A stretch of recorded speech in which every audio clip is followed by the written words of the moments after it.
Night over Earth was calm, dark, and quiet. Cities slept. Oceans moved softly. Only a few lights shined in the sky, satellites drifting slowly above the world. But at 3:11 a.m., everything changed. On the top floor of the Earth Defense Network, Dr. Ren Hale sat alone in a silent control room. He was checking routine reports, the same boring signals that appeared every night. Nothing unusual. Nothing dangerous. Then a single red light blinked on his screen. Ren frowned. A red alert at this hour? He tapped the panel. The blinking grew faster. Then a second alert. A third. A fourth. And then, every sensor on the wall flashed bright red at once. Ren stood up, his heartbeat rising. The screens were showing something impossible. All satellites, hundreds of them, were turning in the same direction. All telescopes were locking on the same point in deep space. Nothing on Earth could force satellites to behave like this. Ren whispered, "What is happening?" He zoomed in on the coordinates. Something was moving in the darkness. Far away. Huge. Silent. At first it looked like a shadow. Then the shadow grew. And grew. And kept growing. Ren's voice shook as he called the security channel. "This is Hale. Wake the command council, now." Before anyone could answer, the object broke through the darkness and entered Earth's outer orbit. Ren's breath caught in his throat. It wasn't an asteroid. It wasn't a ship. It was something far bigger. A giant black structure the size of a city, floating above the Earth like a dead moon. It had no windows, no lights, no markings. Just smooth dark plates shifting slowly like armor. And then it turned. When it turned, thousands of smaller shapes detached from its sides. Like swarms of insects rising from a nest. They moved with perfect precision. No sound, no signal, no mistake. Ren whispered, "This is an invasion." Alarms erupted across the facility. Red lights flashed. Officers rushed into the room. "What is that?" one shouted. "Unknown," Ren said. "But it's not a comet, not debris, not a drone. They are ships." The room filled with panic. Screens showed live feeds from cameras around the world. People waking up to emergency sirens. News channels cutting into late-night shows. Military bases scrambling jets into the sky. Everyone had one question. Who are they? But the invaders didn't send a message. They didn't introduce themselves. They didn't ask for peace. Instead, the giant structure opened. A wave of blue light spread across the sky like a cold sunrise. It moved fast, passing over continents, oceans, cities. It didn't destroy anything, yet. But every electronic device it touched flickered or shut down. Ren's assistant shouted, "Atmosphere disruptor." "They're preparing for ground entry." Ren stared at the screen. The alien fleet was forming attack lines. This wasn't a warning. This was the start of a takeover. "Prepare Project Vortex," Ren said. Half the room froze. "Sir, are you sure? That weapon is not ready. We don't even know if it's safe." Ren's voice hardened. "If we don't use it, nothing else will matter." Someone whispered, "But it can tear the sky." Ren ignored them. Earth needed a miracle, and Vortex was the only tool that might stop this fleet. It was never meant for use. It was too dangerous, too unpredictable. A weapon built from theories no one truly understood. But right now, the world had no choice. The alien fleet moved closer. Thousands of ships glided into lower orbit, their dark hulls glowing with blue war lights. Civilians looked up in horror, watching the night sky fill with silent metal. Ren felt his chest tighten. He had studied space threats all his life. He had seen simulation attacks, asteroid strike tests, collision models. But nothing came close to this. One of the alien ships charged its weapon. A bright blue sphere grew at its front. Pure energy gathering for a planet strike. Ren didn't wait. "Activate Vortex," he ordered. Technicians typed at full speed. Massive generators roared under the facility. The floor shook. The walls vibrated. A countdown began. 10, 9, 8. Outside, the alien ship's weapon grew brighter. 7, 6, 5. Satellite feeds showed dozens more ships charging up. 4, 3. Ren stared at the screens, his hands shaking. If Vortex failed, Earth was finished. 2, 1. The room turned white. A shockwave burst out of the atmosphere, a giant ring of distorted light spinning upward like a hurricane made of stars. The alien ships paused as if confused. Then everything happened at once. The shockwave hit the first ship. Its metal twisted like paper. It broke apart silently, shredded into dust. The wave jumped to the next ship, then the next, then 1,000 more. The whole alien fleet collapsed in seconds. Ren watched in disbelief. It worked. He could barely breathe. It actually worked. But his relief vanished instantly. On one of the screens, a massive shape still remained. Unaffected. Untouched. The largest dreadnought. Its lights turned red. Its weapons charged. Ren whispered, "That one survived." The dreadnought slowly aimed at Earth. Its message finally arrived, translated by Earth systems. Humanity was not expected to resist. Prepare for correction. Ren's heart went cold. The real battle was just beginning. The giant alien dreadnought hung above Earth like a dark sun. It was the only ship left after the vortex blast, the only one strong enough to survive. All other vessels had been erased in seconds, turned into dust drifting in the cold sky. But this one didn't even have a scratch. Dr. Ren Hale stood in the middle of the Earth Defense Control Room, staring at the screen showing the dreadnought. His relief was gone. His face was pale. Everyone else in the room was silent, watching the alien giant slowly adjust its position. A red line appeared on Ren's monitor. Target lock. The dreadnought was aiming directly at Earth. A message repeated on every screen. Humanity was not expected to resist. You will be corrected. Ren clenched his fists. They're coming for us. All of us. The dreadnought's front section opened like a giant mechanical flower. Inside, bright red energy swirled, forming a massive sphere. It grew brighter and brighter until it glowed like a second sun. Ren's assistant whispered, "That blast! It could wipe out half the planet." Ren knew she was right.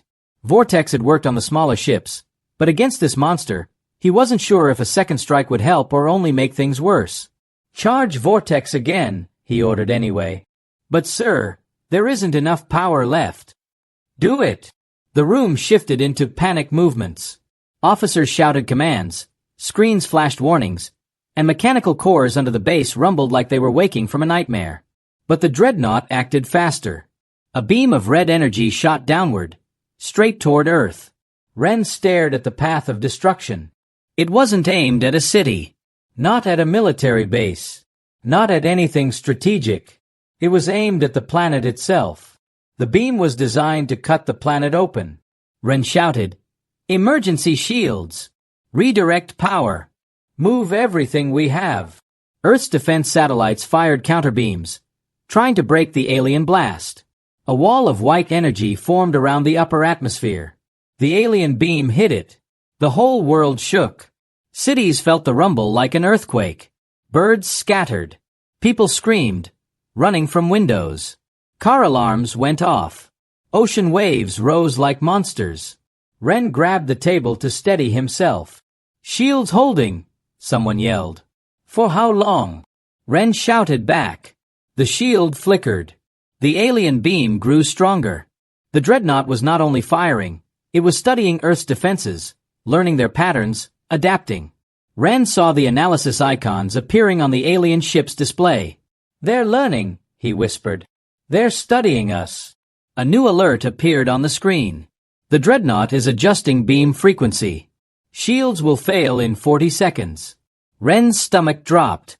40 seconds until Earth's atmosphere was torn apart. He knew what he had to do. Prepare Vortex for close-range detonation. Everyone froze. "That will destroy the weapon, sir," an engineer said. "It might destroy this whole facility." Ren didn't blink. "If we don't do this, we lose Earth." Silence. Then the team obeyed. Massive energy coils spun faster and faster beneath the base. The ground vibrated so hard that dust fell from the ceiling. Ren watched a small display showing the vortex core, glowing violently, almost unstable. It was like holding a miniature star. "Ready," someone said. Ren's voice was barely a whisper. "Fire!" The vortex strike shot upward again, but this time much stronger. The beam spun in a spiral shape, like a tornado of white light. It hit the dreadnought dead center. The effect was immediate. The dreadnought's armor rippled like water. Its dark plates bent inward, then snapped back out. The red beam stopped for a moment, flickered, then returned stronger. Ren shouted, "Increase power! We'll overload the system. Do it!" The vortex beam thickened. Sparks flew from the control panels. The floor thumped like a giant heartbeat. The alien armor began to crack. Small red lines appeared on its surface. Fracture marks. Cheers broke out in the control room. But the celebration ended fast. The alien ship released a counterpulse, a shockwave that traveled faster than sound. It hit Earth's upper atmosphere and slammed into every satellite, every drone, every defense station. Lights went out across the control room. Monitors died. Panels shut down. The vortex beam vanished. Only emergency red lights remained. Ren's assistant stuttered, We lost the entire grid." Ren tried rebooting the system. Nothing worked. The dreadnought floated in the sky, glowing brighter than before. The alien message played again. "Your resistance is noted. Correction will continue." Ren whispered, "We woke a monster." But then something unexpected happened. A small piece of the dreadnought, barely the size of a house, broke off. It burned as it entered the atmosphere, crashing into the ocean with a huge explosion. Ren narrowed his eyes. "That wasn't a weapon," he said softly. "That was debris." The vortex strike had damaged the dreadnought after all. Not enough to destroy it, but enough to hurt it. Enough to make it bleed. Ren felt a spark of hope. "If it can be hurt," he said slowly, "it can be destroyed." The dreadnought changed formation. Its entire bottom section opened, revealing hundreds of pods. They began dropping toward Earth. Invasion pods. This time, they were not coming for the planet. They were coming for humans. Ren whispered, "The real attack has begun." The invasion pods fell like burning stars, dropping from the dreadnought in long red trails. Sirens echoed across every city. Earth's skies, once calm, were now filled with fire. Dr. Ren Hale watched the live feeds in horror. The pods were spreading across oceans, deserts, mountains, every continent. This was no simple attack. This was a planet-wide landing. Ren pointed at the screen. "Track their impact points. We need soldiers at every site." "We can't," someone answered. "The grid is down. Most satellites are offline." Ren's jaw tightened. The dreadnought's counterpulse had blinded Earth's eyes. But before the pods could reach the ground, something strange happened. Half of them suddenly changed direction, falling in a spiral motion, as if they had lost control. Others cracked open mid-air and burst like firecrackers. Ren leaned forward. What's happening to them? No one knew. Then a larger pod, far bigger than the others, began shaking violently. It flipped, spun, and slammed into the ground far from any city. The crash was so massive that shockwaves rippled across the land. Ren's assistant zoomed in on the crash site. "Sir, that pod wasn't landing. It was falling. Something damaged it." Ren whispered, "Vortex. The first strike must have weakened it." A small hope formed inside him. Before anyone could discuss more, a message popped onto Ren's screen. "Unknown craft detected. Heat signature alive." Ren didn't hesitate. "Prepare a response team. I'm going down there." His assistant stared in shock. "Sir, it's dangerous. We don't know what's down there." "That's why I'm going," Ren replied. A military transport helicopter took Ren and a squad of soldiers through heavy clouds and smoke. The crash site was in a dense forest, trees snapped in half, ground torn open, soil still glowing. As the helicopter hovered, the scene looked like a crater made by a meteor.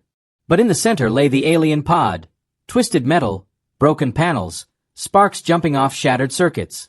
Ren and the soldiers moved carefully, weapons ready.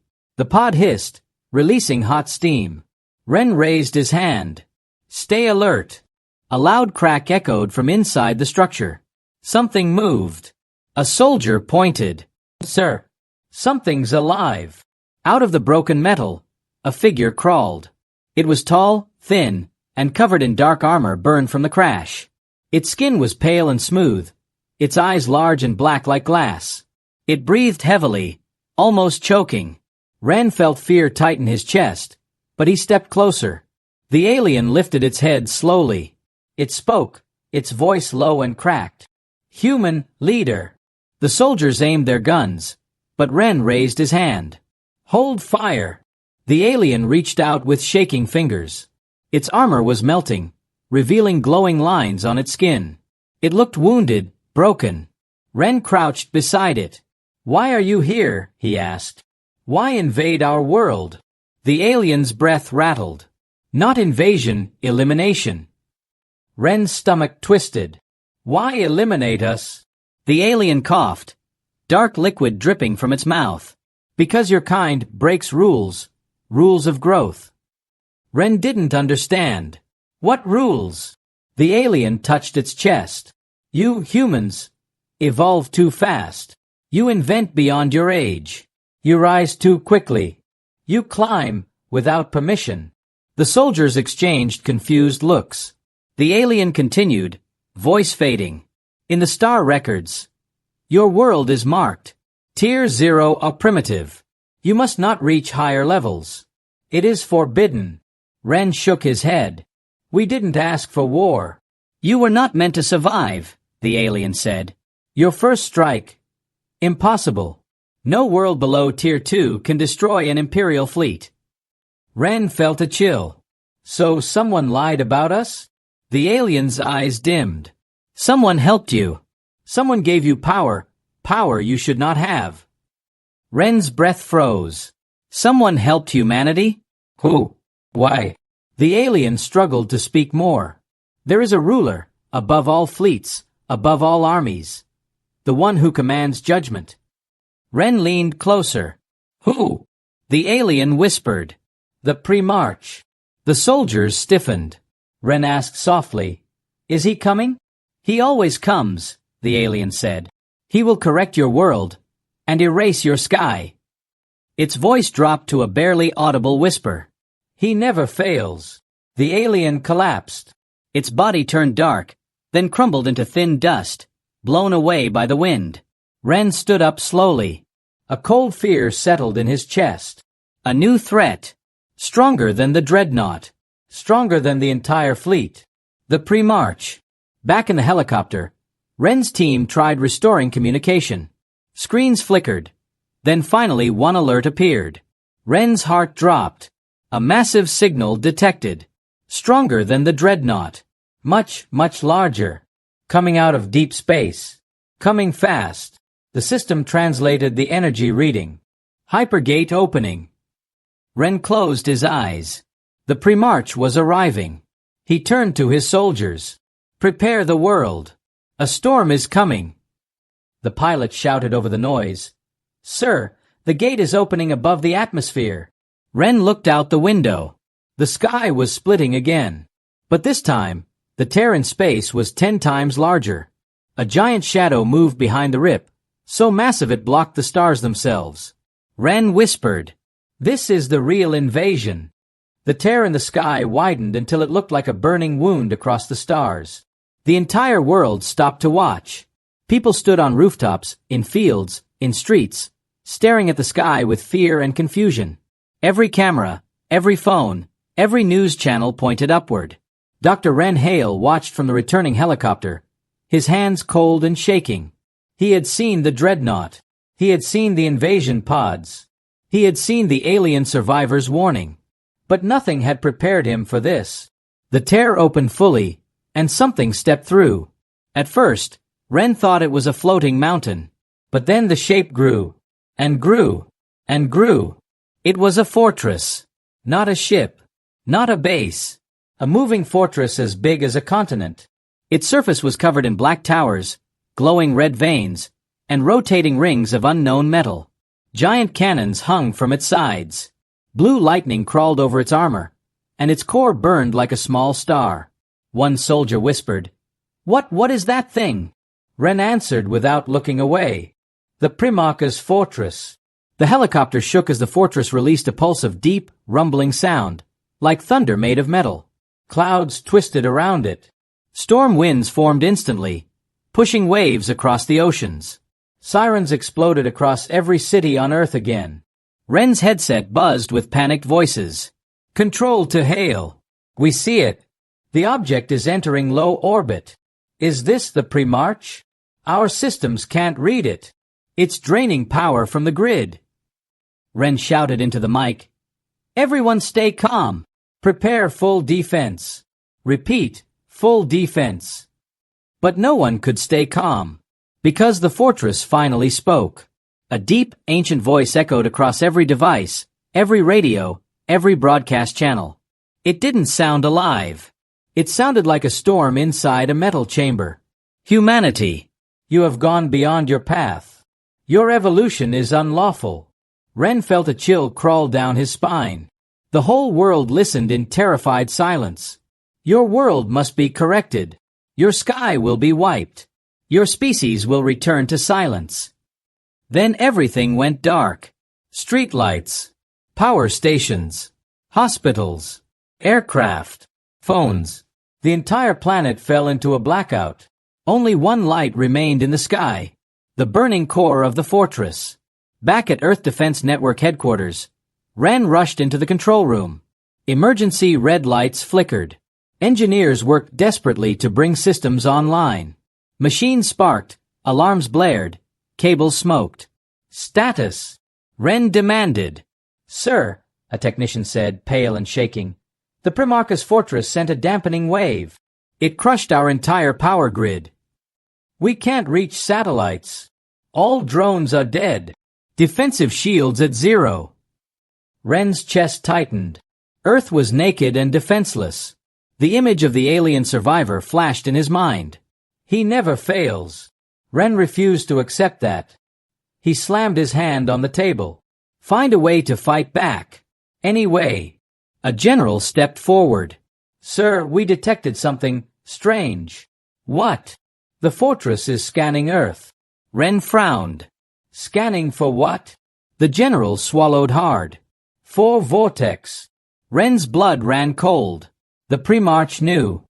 He's searching for our weapon, Ren whispered. He wants to destroy it. The technician added, and sir, the fortress has adapted to the first vortex strike. It changed its shielding pattern. Ren stared at the screen in disbelief. He learned from the battle, he said softly. The Primarch wasn't just powerful. He was intelligent. He was studying Earth in real time. A new alarm flashed red across the room. Energy spike detected. The floor shook. The screens flickered. The fortress above Earth opened several large rings, each glowing with blinding red light. Ren's assistant covered her mouth. Sir, he is preparing a planetary strike. Ren whispered. He's going to destroy Earth's crust. The Primarch's voice returned. Your first strike was impressive, but your struggle ends now. Suddenly, a different alert appeared on Ren's screen. Unauthorized energy transmission inside Earth's defense network. Ren turned sharply. What does that mean? A technician typed fast. Sir, someone inside our own system is sending data outward. Ren's eyes widened. No, not now. A traitor. Someone inside Earth was sending information to the Primarch. Ren grabbed the technician's shoulder. Trace it. We're trying. Another loud alarm cut him off. Internal shield breach. Ren turned to the giant window overlooking the horizon. Something was rising. Not from the sky. From the ground. A small sphere of red light floated upward, glowing brighter every second. It wasn't alien. It came from Earth's own defense systems. Someone on Earth had activated a beacon. A beacon for the Primarch. Ren's voice broke. No. Someone is helping him. The soldiers surrounded him, confused and scared. Sir, what do we do? Ren took a deep breath. His voice was steady again. We find the traitor. We stop the beacon. And we survive. But before he could give another order, The fortress released a shockwave. A deep, heavy pulse that shook every mountain, every sea, every building. Then the fortress opened its central core. A massive whirlpool of red energy spun inside it. The Primarch spoke again, closer now, like he was standing inside the room. Earth, prepare for correction. Ren stared at the screen, heart pounding. This is only the beginning.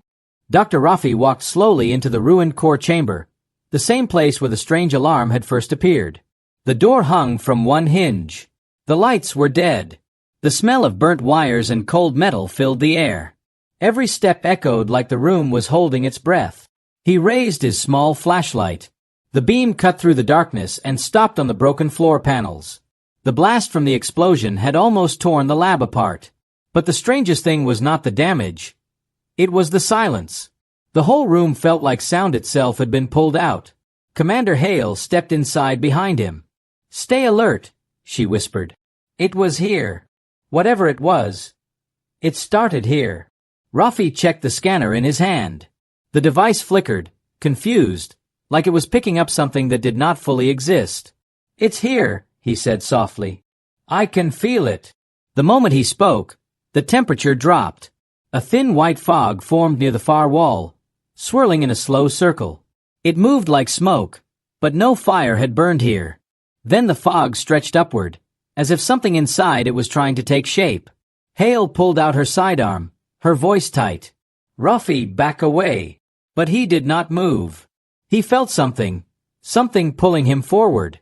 Not like a force, not like gravity. It was more like a whisper calling his name without sound. The fog grew brighter, glowing with a soft blue light. The scanner in Rafi's hand started shaking. The numbers changed so fast he could not read them. Hale took a step back. "What is that thing?" Rafi spoke slowly. "It's not a thing. It's trying to talk." The fog pulsed once, like a heartbeat. Then a clear voice echoed inside Rafi's mind, not through his ears. "Why did you wake me?" Rafi's breath caught. Hale looked at him, confused. "What happened? What did it say?" He did not answer. He was frozen. The voice was not threatening. It was lonely. It sounded ancient, like it had waited a long time to be heard. The room grew darker. The fog spread across the floor, flowing like liquid light. Hale grabbed Rafi's arm. "We need to leave. Now." But the fog blocked the doorway, sealing them inside.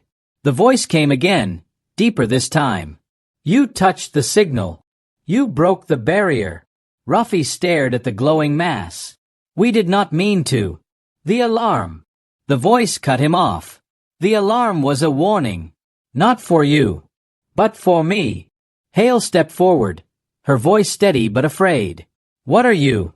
Are you alive?" The fog flickered, rising higher, forming vague shapes like arms or wings, never fully solid, always shifting. "I am what you would call a memory." Rafi's eyes widened. "A memory of what?" The answer shook the floor. "A war you have forgotten." Hale tightened her grip on her weapon. "That doesn't make sense. There was no war here." The fog dimmed, and for a moment the room felt heavier. "You do not remember. Because you were not meant to." Rafi swallowed. "Then why are you here?" The fog's glow sharpened into a thin line, pointing toward the ceiling. The broken alarm device above them came alive again, flickering with the same strange symbols they had seen on the first day. The alarm opened the door. "Now, the others will follow," Hale whispered. "Others?" Before Rafi could ask anything else, the light exploded outward. The fog vanished. The room returned to silent darkness. The scanner showed nothing. No readings. No trace. No sign the entity had ever been there. But the alarm on the ceiling kept flashing. Faster, louder, more urgent. Hale grabbed Rafi. "We need to warn the base. Something bigger is coming." Rafi nodded, but his mind replayed the same words again and again. "Now, the others will follow." Whatever that meant, it wasn't good, and it wasn't over. The sun had barely risen when the alarms across the entire base exploded into life. Red lights flashed on every wall. Soldiers ran through the corridors, shouting orders, grabbing weapons, trying to understand what was happening. Commander Hale and Dr. Rafi reached the command center at the same time. The giant screen at the front of the room showed live satellite images. Only the images did not make sense. A large shape was moving across the sky. Not a storm. Not a plane. Not a meteor. Something else. Something huge. General Cross stood in the middle of the room, staring at the screen with a pale face. "Tell me this is a glitch," he said to the radar operator. The operator's hands shook. "Sir, the object is real. It's above the upper atmosphere. It's watching us." Rafi felt cold inside. "Is it connected to the memory creature?" Hale looked at him sharply. "You think it sent this?" Rafi nodded slowly. "It said others would follow." The screen zoomed in. The shape was still blurry, covered in clouds and shadow, but its outline was clear, a massive circular structure, wider than any aircraft ever built. General Cross gripped the table. "It's not a ship. It's too big. It's a floating city," Hale whispered. "Or a fortress." The room fell silent. Suddenly the lights flickered. The entire base trembled, not like an earthquake, but like something above them was pulling the air upward. The radios burst with static. Every channel went dead. Then, slowly, every device in the room, screens, tablets, lights, began showing the same symbol. A circle, with 3 lines inside. The same symbol that flashed on the strange alarm. Rafi stepped closer. "It's communicating." General Cross barked. "Communicating what?" "A threat." Before Rafi could answer, the speakers crackled. A deep, metallic echo filled the room. It was not a human voice. It was not even close. "You opened the door." Everyone froze. The voice continued. "The sky is no longer your own." The screen changed again. Now it showed hundreds of small dots around the large circular object. The dots were breaking away, spreading across the planet like seeds in the wind. Hale leaned forward. "What are those?" Rafi swallowed hard. "Pods. Entry capsules. Something is coming down." General Cross slammed his hand on the table. "Activate the defense grid. Prepare interception missiles. Scramble the air units." Soldiers ran in all directions. But before anything could launch, every missile system shut down. Every drone fell from the air. Every fighter jet blinked off the radar. Everything stopped. Hale stared at Rafi. "It's controlling the entire sky."